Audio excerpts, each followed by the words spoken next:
Women have been giving birth for centuries, so it's a pretty natural experience, right? Wrong.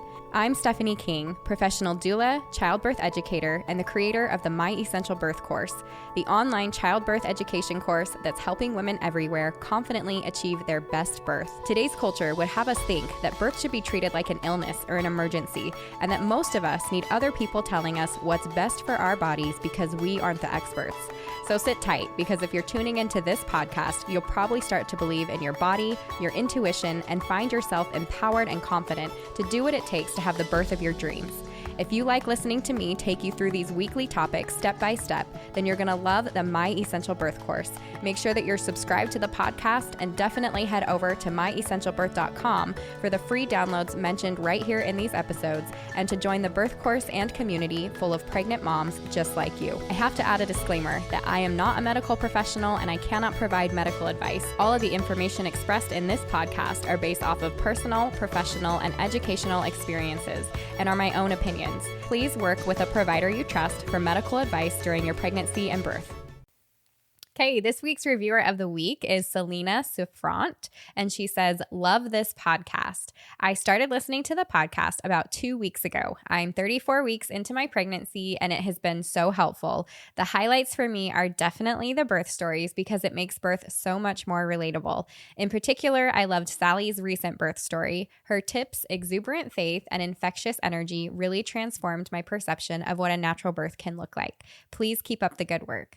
Thank you, Selena. And I don't know if you have given birth to your baby yet. Yes, you probably have. But this one is also for you. I can't get enough birth stories, whether I'm pregnant or not. So I hope that you guys really enjoy this one. And this one has a special place in my heart, because I am going to talk to you a little bit about how I met Lorelei and Jason, and how we kind of connected, and then how that led to her having some really neat births herself. And I'm so grateful that they're both here to share their experience with all of you, about how that's blessed their lives, and just a little bit about their birth experience. So Lorelei and Jason, we got a puppy. I think it was like 2 or 3 years ago now. We got a puppy a little while ago, and I was panicked thinking, what am I going to do with this dog? I have no training for myself. I don't know how to take care of this dog. And I was looking for trainers locally. So I reached out to Jason, who was in the process of creating a puppy training course, which is now up and ready to go. And people use it all the time. And it's excellent and wonderful. And I'll put a link in the show notes for all of you who are listening. But that started our conversation about online courses, because if you're listening, you know that I have an online course, My Essential Birth. And so we started talking about online courses. And from there, I'm going to let Lorelei kind of take over and talk about what happened after. But it led us into a really awesome relationship that we still have today, even as I have moved from Utah and I'm all the way across in Florida now. We still get to connect and be good friends, and I'm so excited to have them here. So if you wouldn't mind, Lorelei, will you jump in and talk a little bit about yourself, your family, all of that, and how you got started with or interested in all the My Essential Birth stuff? Yes. So it's been such a huge blessing, Stephanie, in so many ways, not just the birth, but the business end of things, and friendship. It's been a great, great thing.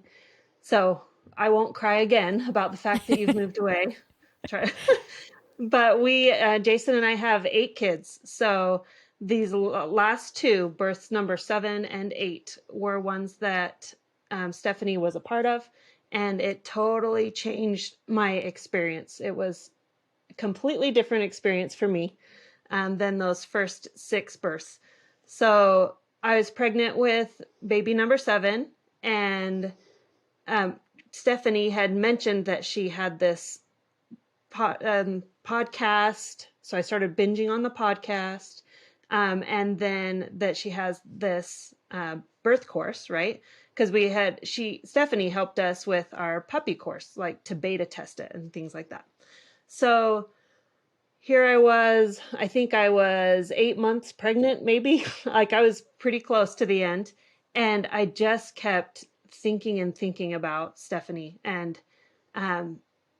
just feeling like I need to call her. And so I called Stephanie, ended up hiring you as our doula, and she came over and met with me and did things that are in the birth course, talking over past experiences with birth, all of which I thought were great. I had great experiences, but they were all induced. And I just had no idea that I had this emotional baggage from those births that were hard for me. So she started talking to me about, well, what did you like? What didn't you like? And I start crying. I'm like, oh my goodness, there are some things that still bother me about these previous births. I didn't know that I had so many options when I'm a really good student. You know, they say, here, wear this. I'm like, okay, we're going to do this to you. Okay. I will do whatever you say, I guess, because I just didn't know that I had so many different options. So Stephanie helped me talk through those previous experiences and then to write out a plan of what I would like this next birth to be and what my priorities were. And that was really helpful. And I confided in Stephanie that really what I really wanted was for everything to have to be dropped. Everybody pay attention. We're having this baby. Like, I'm not going to be hooked up to an epidural and laying in a bed and not able to move for hours and hours and just twiddling our thumbs, waiting for this baby to come. As I didn't expect that would happen, but I said, that would be really cool. I would like that, I think, to just say this baby's happening. Everybody pay attention. So that's what ended up happening. My plan was to think a week overdue and that's when I would be induced, because I thought maybe I should give my body more time to get ready. I would like to go into the hospital more ready to go, because I would go in to be induced. Often they're like, you're dilated to a 1, maybe, like nothing's happening. Even right? after 6 kids. Yeah. I would go in and then have to wait for a long time for things. And anyway, I just wanted to see if it could be a better experience for me if I went in a little later and be a little more ready. So Stephanie told me things to help my body to start getting ready. I was doing those things, hoping to, with my mind set on a week past my due date, thinking maybe my body will be more ready if I wait longer. And then 2 days before the baby was due, I woke up at 1:45 in the morning I was like totally sleeping peacefully. Woke up at 1:45 with what I now know is a contraction. I didn't know what those were like. And started I was like, man, I can't calm down. Like, I can't go back to sleep. I was trying to go back to sleep. So finally I started just walking around the kitchen, like, maybe if I move around, I can get a drink, I'll calm down. And when did I sat on the bed, maybe like an hour later, 2:45, something. And Jason's like, what's going on? Are you okay? I'm making noise. and he got up and started chatting with me. And then within a few minutes, he goes, maybe you're in labor. And I was like, nah. This couldn't be. We always laugh about it because it was our 7th child, and we didn't recognize labor. Yep. Like, everyone in the world thinks that we would be like professionals at this by now, but we didn't recognize labor. Yeah, I'd never done it on my own. In fact, Stephanie helped me realize that I had like a mental block, that I thought that I couldn't or something, Yeah, every child up to that point had gone overdue. Yeah. So I was telling people, like, my body just doesn't do it, right? I don't go into labor. So then I was like, you know what? I need to just take a bath. I've heard that can help. That can calm it down. So Jason pours me a bath. I get in, and within 2 minutes, a minute, I'm like, get me out of here. We have got to go. this is. And I think that's when I got the call from Jason, because he said, well, she's in the bath, and in the background, that's when I heard the like, and I'm like, yeah, she is in labor. Yeah. So that was a weird thing for me. I'm kind of a quiet person. And I couldn't not make noise. I was like, what is happening? And I poured a bath for nothing. So we got dressed as quickly as possible.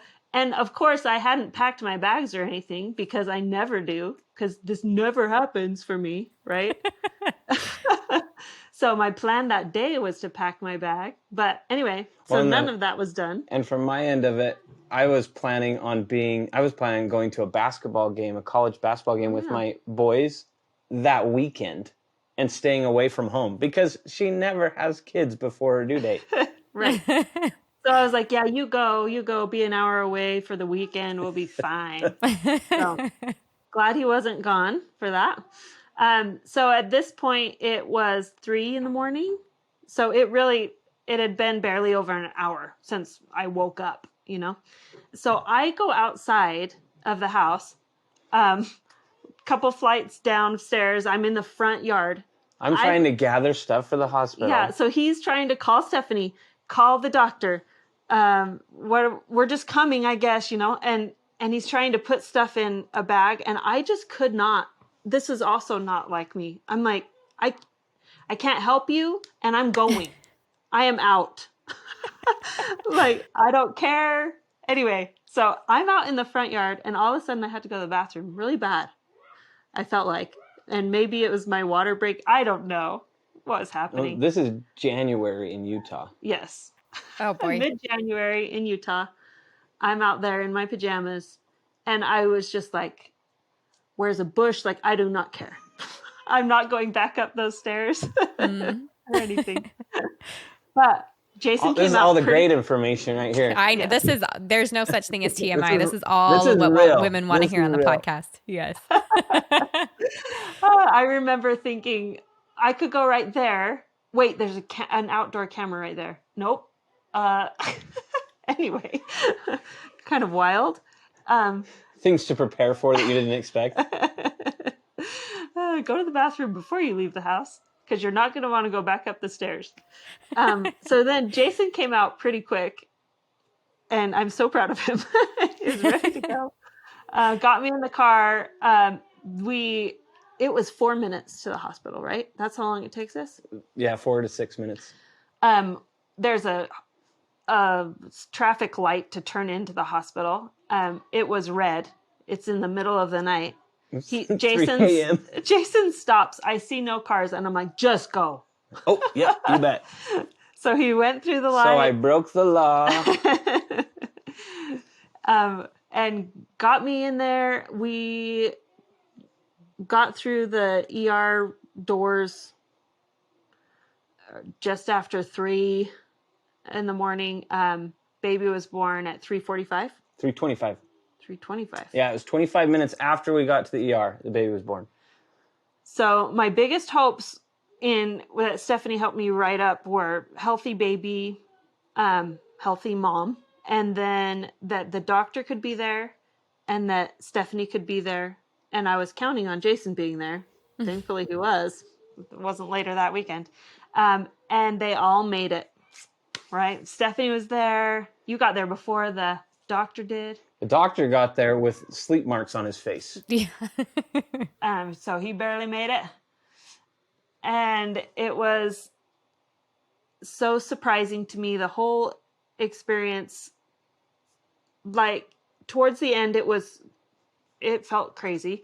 They said, what room do you want to be in? And I knew I wanted the big room with the big tub, whatever.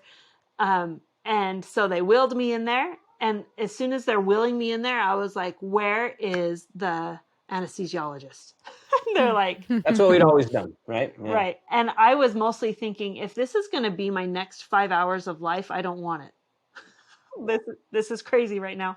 And they said, oh, this room is for those that want to go natural. And I was like, well, get me out of here. I am not doing this for 5 hours. Yeah. So they wheeled me into the room next door or whatever. And within 10 minutes, the baby was born. Yeah. Something like that. I was like, oh, well. I always love when a nurse goes to check and she's like, oh, let's see how you are. And then we'll contact your OBGYN. And they check and they say, we're having a baby. Yeah. Get him over here. And then just I'll start running. Yeah. So that was a surprise thing. I got on the bed and they're like, let's check. Oh, we're having a baby. And I was like, oh, what? I also was, oh, wait, what is that called, Stephanie? Whatever positive, the strep. GBS positive. So at that time, they're stabbing me with stuff. They're trying to get the medicine in me, right? And I just remember looking over and seeing blood like on the floor because they're trying to get it in me, you know? And also the oxygen little monitor thing on my finger. They stuck that on. And for some reason, I was like, what is this? What are you putting on me? I don't know. It was just a lot, but it was very quick. And ultimately beautiful. Like, I couldn't believe how good I felt within minutes. The baby was born and they brought, his name is James. They brought James right up to my chest and had him be there for an hour. And I'd never done that before. And it was so awesome. It was just what I had confided in Stephanie was what I really want is a lot of time with me and Jason and the baby, and that we're really paying attention to each other and we're bonding. We have a good experience together. And that we just have to really pay attention to this, you know, let's have this baby and let's focus on this. So we definitely got that, more so than I even expected, in that James actually went into the NICU for a week. And we've never had that before.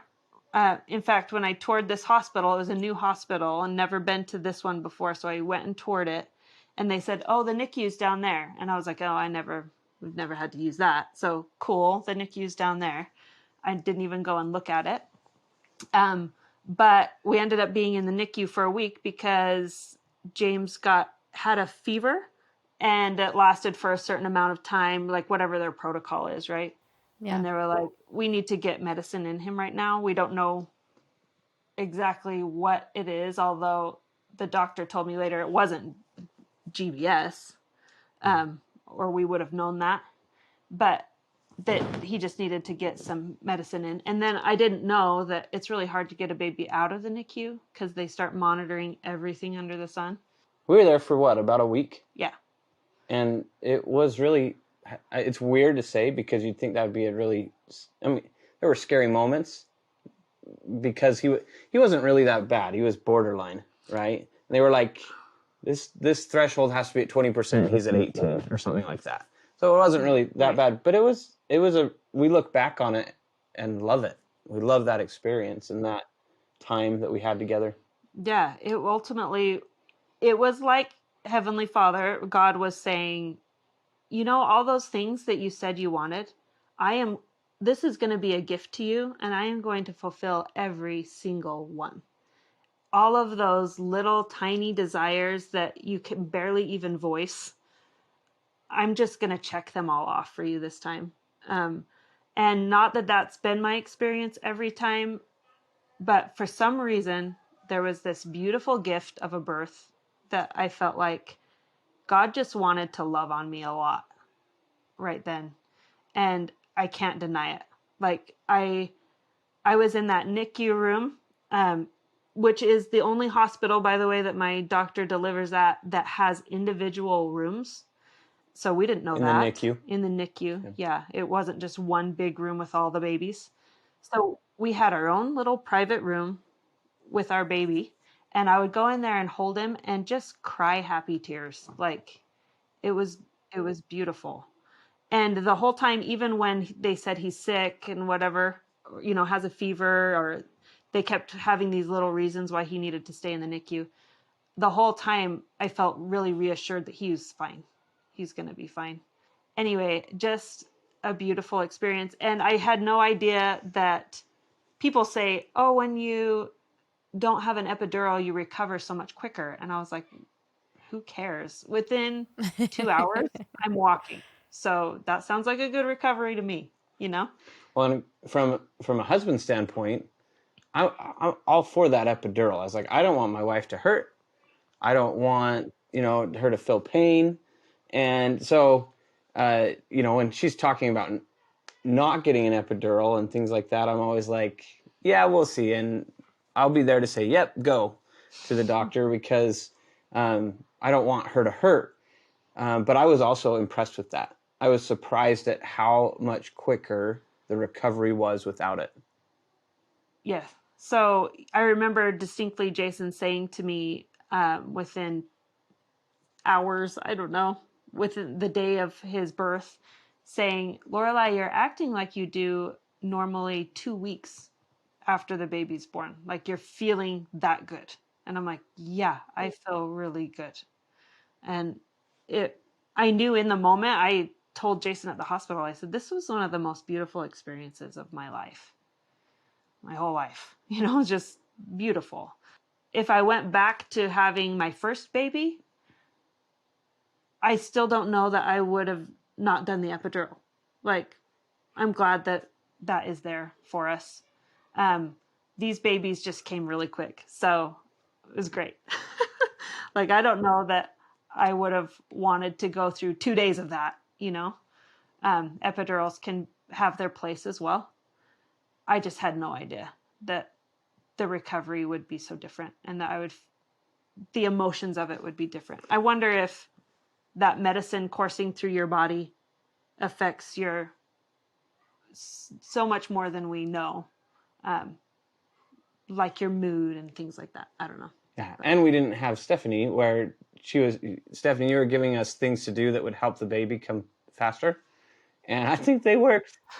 Yeah. It was magic. I was like, that's magic. For real, that stuff. Yep. Yeah. I was impressed by Lorelei and just hearing the past experiences and stuff. And I mean, you never want, I don't know, as a doula and you're in such a vulnerable, sacred space with somebody, you want to give good advice without solid expectations. It's kind of like when we talk about making a birth plan, but we talk about it being a birth map. Like, yes, we all have this like end goal in mind. There's a lot of different ways this could go to get there. And so saying some of those things, like the conversations that we had, and, I'd like if you had your ideal birth, I'd like it to be this way. I want these people here. I want to go into labor on my own. I want to, whatever. You always like hope and are encouraging that those things are going to happen. But I think it was such a blessing for me to just kind of be on the sideline and watching your story unfold and to see how that postpartum happened for you as well, like how you felt looking back on a birth with so much joy. And like you had kind of talked about that contrast, like your other births were beautiful and you were happy with them and you enjoyed them and they were great. And you had so much joy with this experience as well. And I think there's a lot of power that you're giving to women right now who are hearing, like, discussing these things or thinking about these decisions before it's go time, how much we don't realize maybe that those things do matter and they do have an effect throughout pregnancy as well as postpartum, even into the mothering and bonding and shaping of our relationship with our babies and our spouse or our birth partner. So I really appreciate how you just shared that. I don't think, even as you were sharing it, I'm like, I don't know that she realizes the impact that she is going to have by saying what she's saying right now. So I'm really grateful for your story and your spirit and being willing to share that here with everybody. So thank you. Yeah, it's fun. It's amazing. It's like you had shared, like this is the most beautiful thing of my life. I mean, I can relate to that. And I know that there are women listening that relate to that too. There's nothing like it. There's nothing that can touch it. And it's such a gift because it's something that, as women, we get to do here on this earth. And some of us get to do it more often perhaps than others. You have this blessing of 8 babies and some will have less, but it's even at that, even with those, like those are 8 moments of your life that are so impactful. So anyways, it's beautiful. It's sacred space. It's vulnerable space. And it has a direct impact on who we are as people here. And anyways, it's really powerful. I love it. I was just say there's fond memories that, so like every time we go to that light, we joke about just go, like just run the light, and we see that hospital actually, and it's like they're good. The memories come back so much so that I even a few months later I took her on a date to the hospital cafeteria. Yep. Because we wanted to go. We wanted to just be back and remember that we had. I mean, they had big windows and you could see the mountains, and we just wanted to remember that moment. So, yeah, and it was beautiful. So and it could have happened anywhere, but because it happened there, that may sound kind of cheesy, but it's true. Like I was like, oh, that's perfect, Jace. Yeah. I love this date idea. Yeah. And another thing that I did that I had forgotten, is I called friends. I had 2 people that I could think of that had said they loved giving birth. And I was like, you do?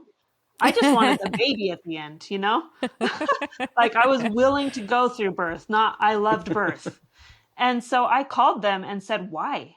Tell me why, and just because I wanted to get more in that mental space, like that even is a thing, liking this experience, and the one woman that I called had 7 kids, and she said she had an epidural with every one of them, and she just loved it. She loved that people would bring her food, and she loved this little tradition that she and her husband would do, and they would play games or whatever. She was like, it was just a day to be pampered, and I got a baby out of it, and I loved it, So it was really good for me to take in those experiences as well. Look for the positive ones. Yeah, I think that's huge. That I talk about that on the podcast, but I love that you had people even that you knew that said, I loved birth. And I hope that over time, like we'll hear more and more of that, because that's not often the story, but then to have you reach out and say, hey, tell me why, that's huge. That it has a lasting impact on us for sure. Jason, I wanted to ask you, because prior births and what had been your experience like as the husband with those births versus this, and you kind of mentioned even your thought process behind like, wait, you're not going to get the epidural. Like, no, that's not a good idea. I don't want to see you in pain.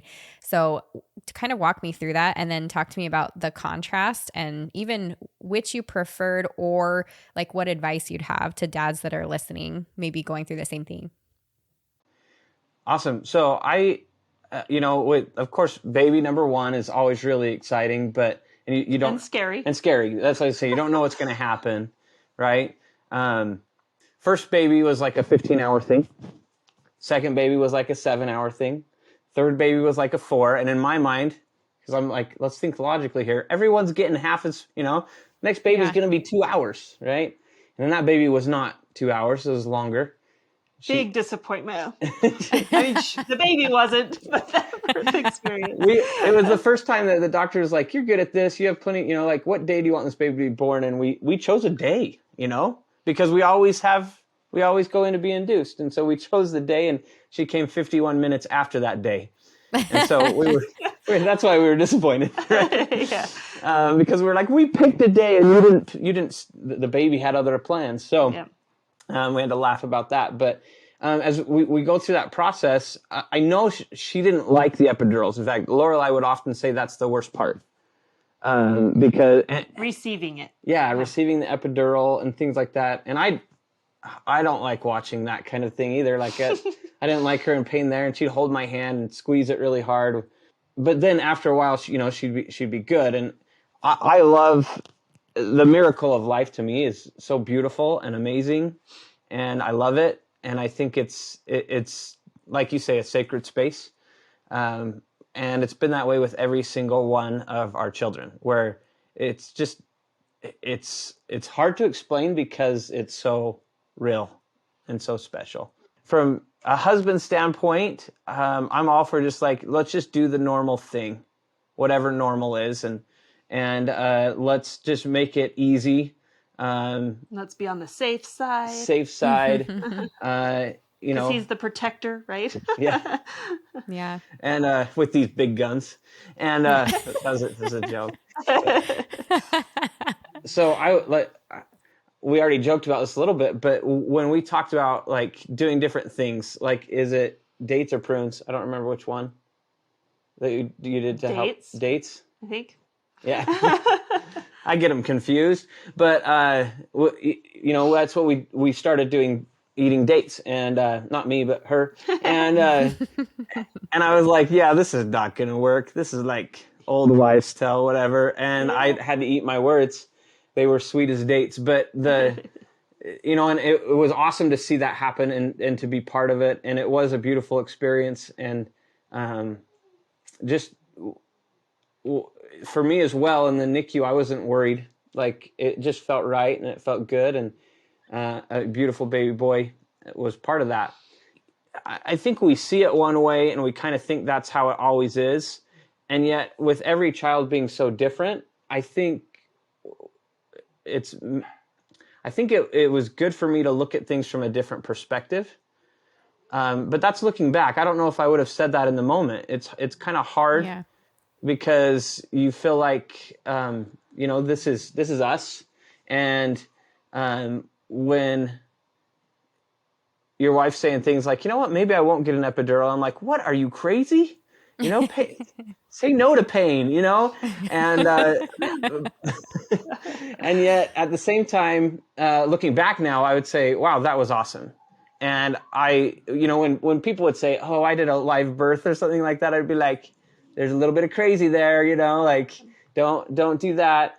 And now looking back, I'm like, I have a better understanding where I would say, you know what, if someone wants to do that, awesome, go for it, go. And I still have no qualms with somebody who wants an epidural. There's nothing wrong with that in my mind either. At least from a husband standpoint. I used to joke with people that I couldn't go through labor without my wife getting an epidural. Right? Like Turns out you could. I did twice. And I love both those experiences. In fact, I don't know how much I even remember the other ones. Because most of the time what we did is we would get there and we would wait. And we'd always go get chocolate before. Yep. And we got good at schmoozing with the nurses and being like, hey, we got you guys chocolate, so we'd get what we wanted. Yeah. That was smart. So I'd highly recommend that one. Agreed. Take chocolate for them. And took a pound of chocolates. Yep. And we just offer them chocolate, and then they always took care of us really well. But it was kind of a long thing and a long recovery. And the hardest part for me was I would be stuck in the bed and for hours, and we didn't know how long it would take. And Jason would be trying to be attentive, but he gets bored. I was going to say, I'm glad you said the word because I was scared to say it. I get bored. And so he's over on his phone or whatever, trying to entertain himself. Trying to look up movies or something we could watch or... Over there, and I'm like, hey. And he's like, well, what do you want me to do? I'm like, I don't know. I'm trying to be a good husband, but I'm like, I'm here. Come stare at me, I guess. But no, it's true. Like, I get a little bored and just start thinking about other things and planning and trying, and then with the other kids and making sure they're okay and things like that. And so these birth stories they were quicker, so there was really no time for that. But at the same time, the recovery was much more fun. That's maybe the wrong word. I don't know, but it was fun. I felt better. Yeah, because she felt better, and then the conversation was all forward thinking. I'm a planner, and so when it's like sitting here waiting for something to happen so all the plans can happen, it's like, let's go. But with the baby there and feeling better, we can move forward.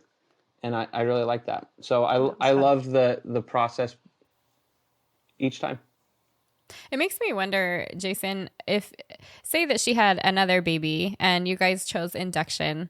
Yeah, I know. Don't worry. I know. She just had this other one recently, so we won't do that to her. But just pretend in a fairy tale world, she has this other baby and she chooses to be induced. Do you feel like, knowing what you know now, even though you get bored, you would have things that you could do to support her and be close with her and connect with her rather than, maybe not?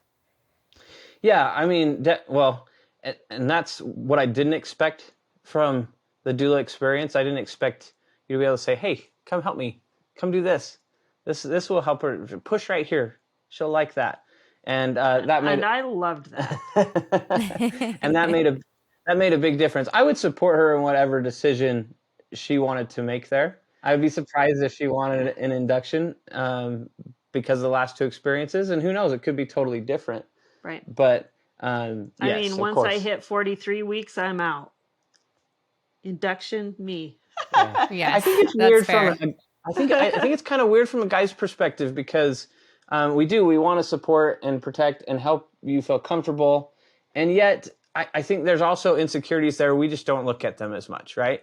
We don't stop and say, you know what, I don't know what to do. So maybe just being here is good. Or I'm nervous and so I'm going to spend my time, looking at things on the phone or that will distract me, right? So looking for distraction instead of taking that nervousness head on, because that ominous moment, that moment that's going to happen is there. And so I don't know. I think sometimes as guys, we just want to ignore that until we can't anymore. Yeah, no, I'm glad you shared that because guys get a bad rap sometimes in the birth space for not doing anything.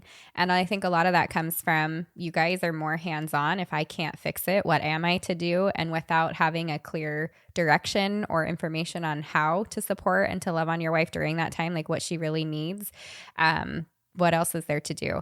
So I think for anybody listening today, I think that's an excellent conversation. I hope you have your birth partner listen into this episode today and learn from Jason and just hear that like there is some nervousness, there is some angst, there is some uncertainty that comes around that. And distraction is a tool. We use that in labor for mom. And so realizing that like on both ends, like communication is so important, right? But realizing on both ends, like it's not necessarily, I'm not interested in you. I don't care about this situation right now. I'm going to turn my back and go over here. We're just handling things the way we handle them. And so when we've got that communication and we've got those tools, you guys can work together and have this really neat bonding experience that you love for the rest of your life and get to share with other people. I think that's really important.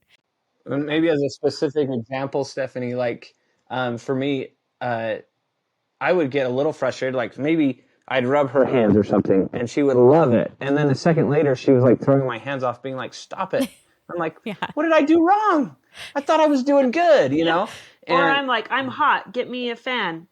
That's really cold. Don't do that. Yeah. Whatever.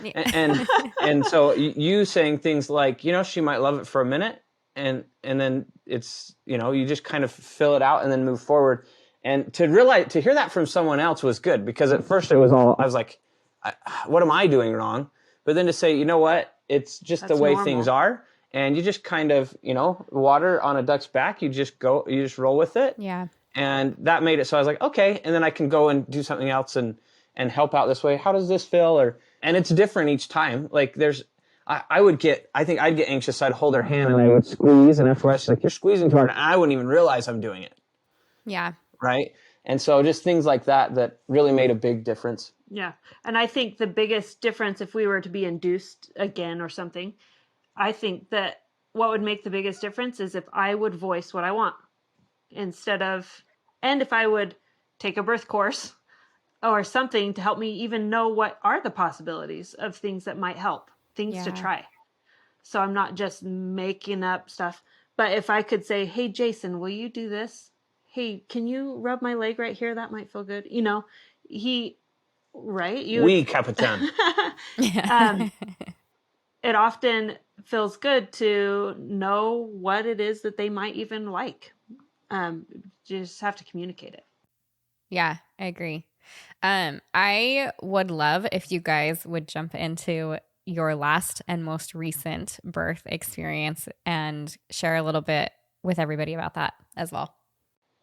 Yeah, so this summer, we had baby number 8, and so the plan was to not be induced. Whereas baby number 7, I was planning on being induced, just trying to get a little further along, right? But this baby, I was like, you know what? I loved that experience so much. I would love if I could have another one like that. Something similar. Yeah, something similar. We didn't expect it to be as good. right? It's like we were scared to think that way, like, that was so perfect. Right. So all sorts of emotions. So we anticipated that this baby would come in May. And what was the due date? May 20th? 22nd? 22nd? 20th, I think. Okay. I think it was the 22nd. I might still have it in my phone. I'll have to check after. Something like that. 20-something. It's such a huge deal, and then you forget. It's so crazy. Oh, yeah. Like what the due date is. But then the beginning of May, I was like, whoa, I feel different than I ever have. Like, I feel stuff happening. The baby feels different in me. Like, I might have this baby early. And I'm like, praise my essential birth. Yes, we can do this. Yes. We're going early, right? So I was kind of excited to go early again. I got the My Essential Birth online course and got the book, and we're doing the things because this baby was coming. And I even called my mom and was like, hey, this baby might come early. That was a thing with... I didn't plan any trips. Yeah, we weren't going to do that this time. So baby number 7, I had, for the first time, invited my mom to be at the birth, but it was way too fast. She lives 3 hours away. She wasn't able to be there. So I kind of had a hope that maybe my mom could be at this birth. I'd never been comfortable enough with myself to allow anyone else in the birth space besides the hospital staff and Jason. And part of that may have come from the one time where we're there, I don't know, like baby 4 or 5, and they're like, hey, would it be okay if some people, we got some students here, could they come watch? They need to watch a birth. And Lorelei was like, fine, whatever. And then shuffled in 14 people. That lined up. I counted them. There were 14 people. And she was like, oh, great. And then she's like, I hope I never see any of you again. Yes, I did say that. And they were like, that's fair. Anyway, so I had that experience with another one. So we were hoping to have this baby natural, and which is such a funny word to me. Unmedicated. Is that what you say? And doing all of the things, thinking the baby might come early, and then my due date rolls around. And it was hard. And we all guessed early. Yeah. Because that's the new trend, because one baby did it. Yeah. So this is what's going to happen every time, right? So it was just emotionally difficult to, like, it was okay up until the due date. And it's so silly. It's just something in your head, really. Mm-hmm. Yeah. But it's real. Yeah. That day came and went was like, what? Okay. So each day was a mental battle. And then we all re-guessed the date. Uh-huh. And that came and went. Yes. And so Stephanie really, really helped me through this part. So it was a big mental game. It was.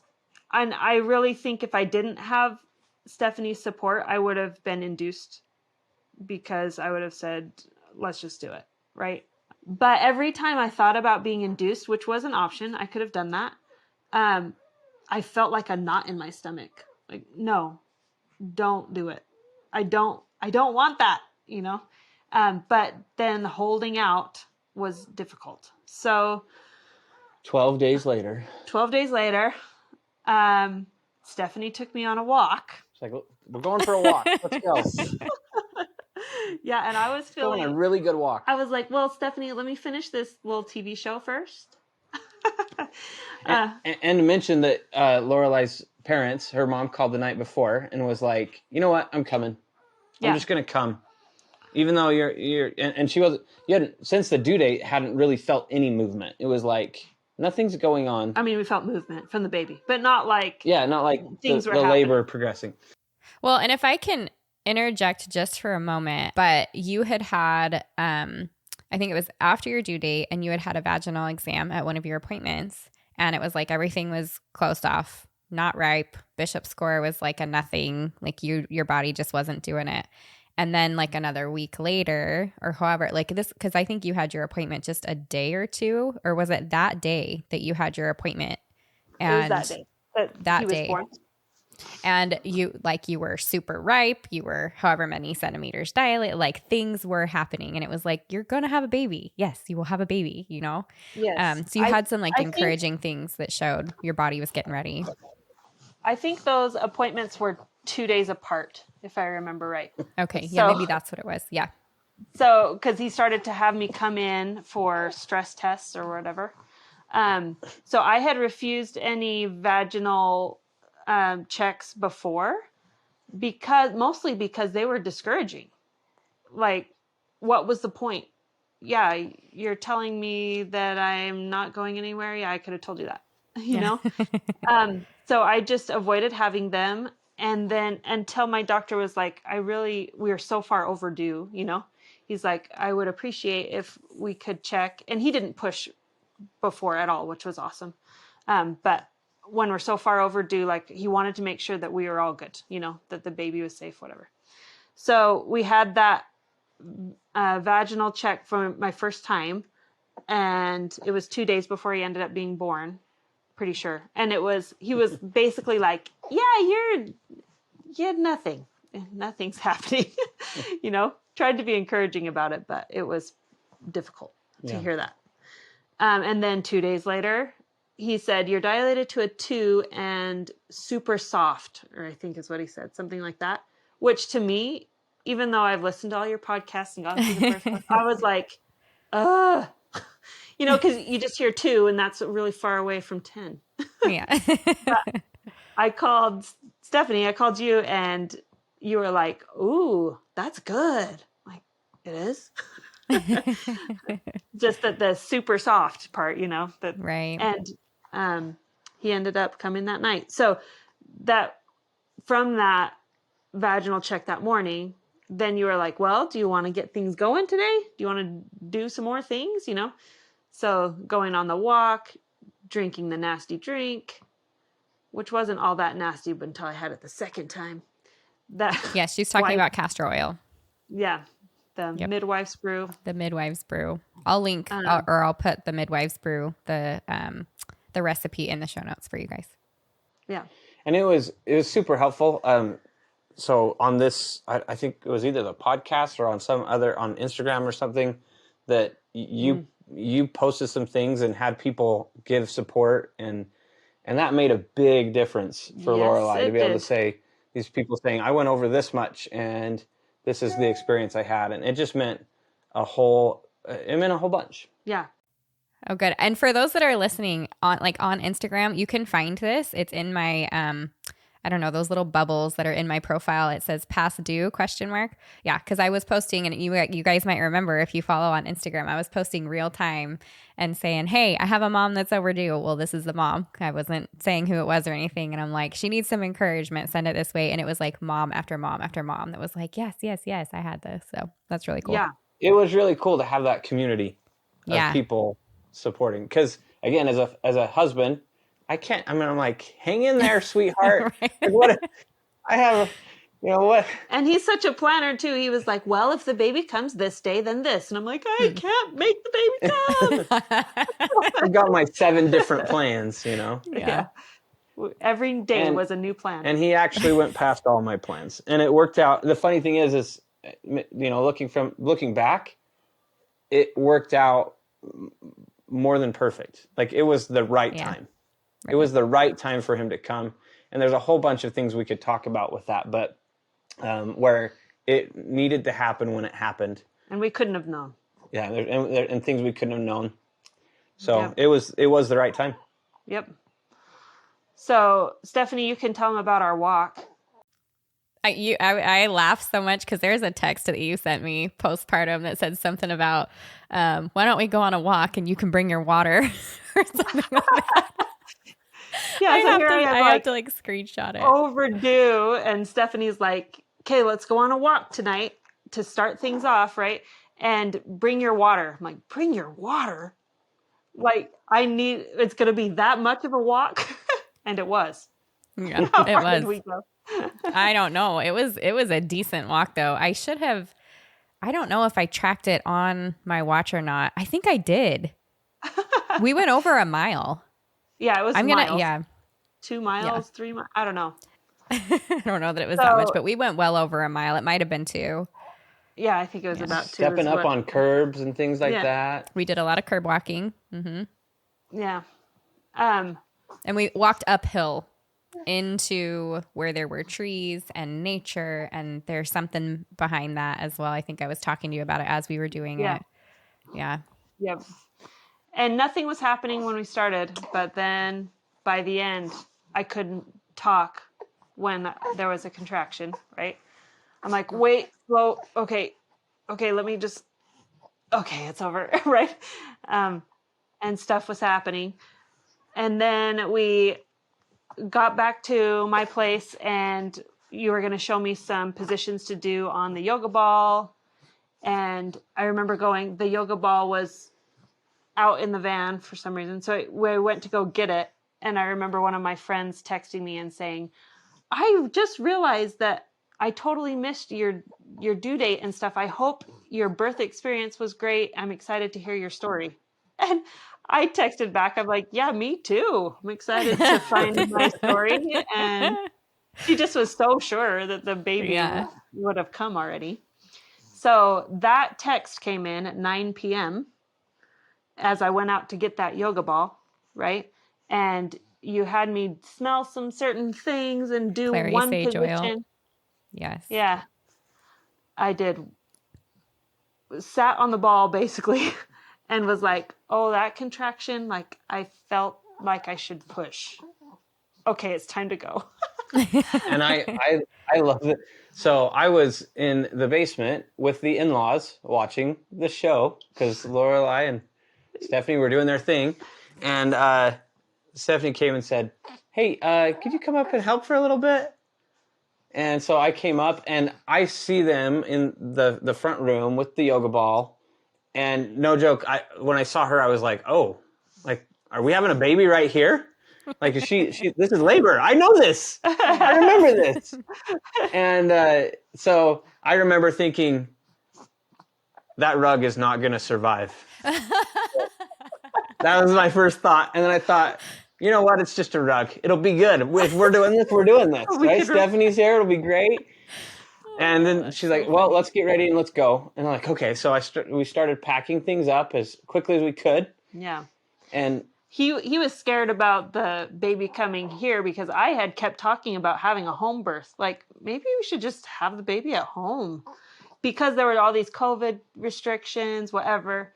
But it just barely opened up to be exactly what we needed it to be right before the baby was born. But if my kids weren't going to be able to come in and meet the baby at the hospital, I wanted to have the baby at home. Right.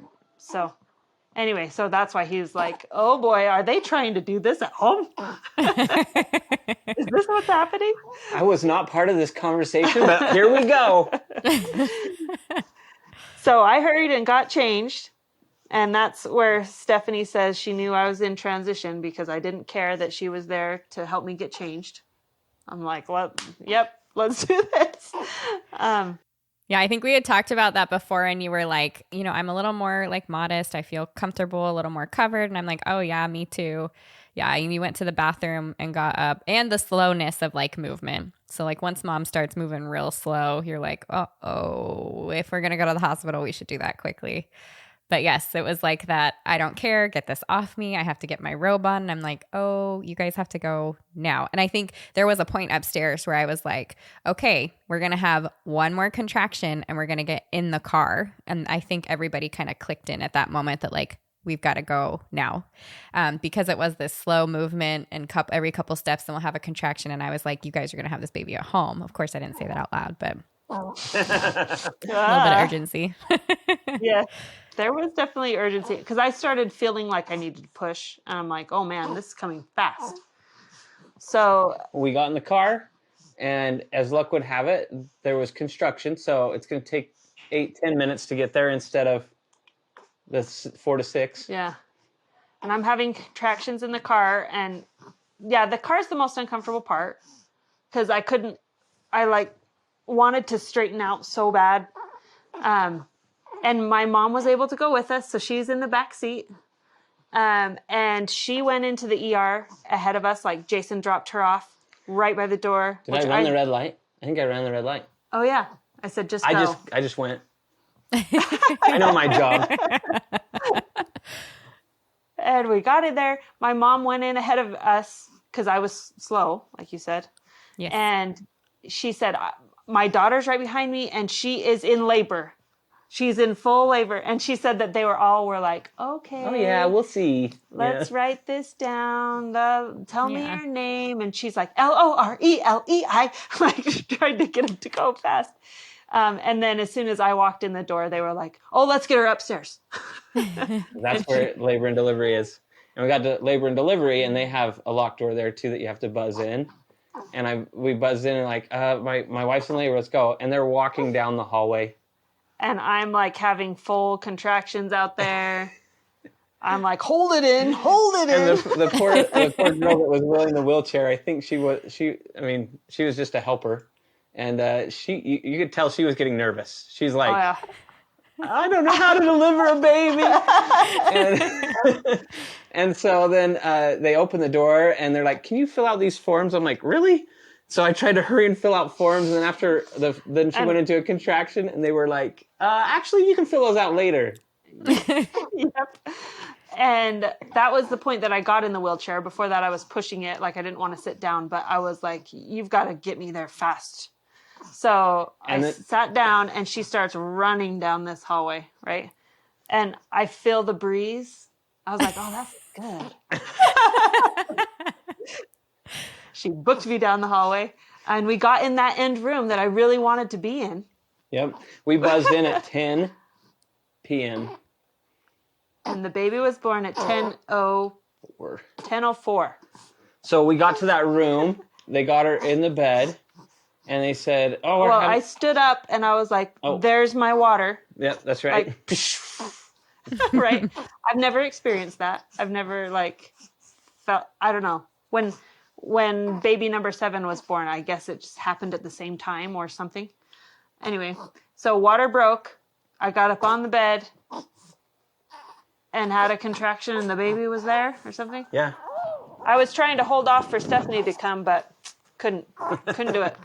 For the first time, I had wanted to have like a videographer or a photographer there. I'm just realizing that all those first births, I wasn't as empowered in my body. Like I was more nervous about things, more private, and not seeing it as such a beautiful experience, more of something I had to get through to get the baby. So that was something that was a big mental shift for me, was seeing it as a beautiful thing, as an empowering thing, even a spiritual thing, having this baby. So I wanted to record it, knowing how much baby number 7's birth meant to me. And the videographer, there was no way she was getting there. It was way too fast. And so my mom, I said, give her the video camera. Because Jason, I had been able to communicate that I really wanted that. I wanted a video or pictures, whatever. And so Jason handed my phone off to my mom, who just held it off to the side as she watched. One of the cool things was was really special to me was Jason said during the birth, he looked over at my mom and she was just sitting there crying, watching, and I was so grateful to be able to have her there. I'm the youngest of 10 kids, and most likely that was her last grandbaby. And so I'm just really grateful that she was able to be there for the experience. It was neat. And then Stephanie and my doctor came in later. A few minutes after the baby was born. So let me say, Lorelei and I live like what would you call it, like a block from each other, 2 streets from each other. Yeah. Like we're ridiculously close. And when they jumped in the car, I was like, I'm sweaty. We were just on this long walk. I have to go change and put my regular clothes on, or like change out of these clothes and put deodorant. Like I have to go grab my doula, but I just need to like run home and get this stuff and head out. And I mean, I was minutes past when you guys got there, and it was too late. Like by the time that I got up to the elevator and pushed the button, and no one was at the station because they were all helping Lorelei have a baby. So we were like waiting there for a couple of minutes, and I knew for sure like what was happening, you know. And then all of a sudden I see a nurse running towards me, and I'm like, you know, I'm here for whatever. And she like, last room on the right, and I go booking it down there, and it was too late. Yes, the baby was there. And so that's how quickly that went down. Yeah, that was pretty incredible. Yeah. I remember being surprised looking down and seeing the whole baby.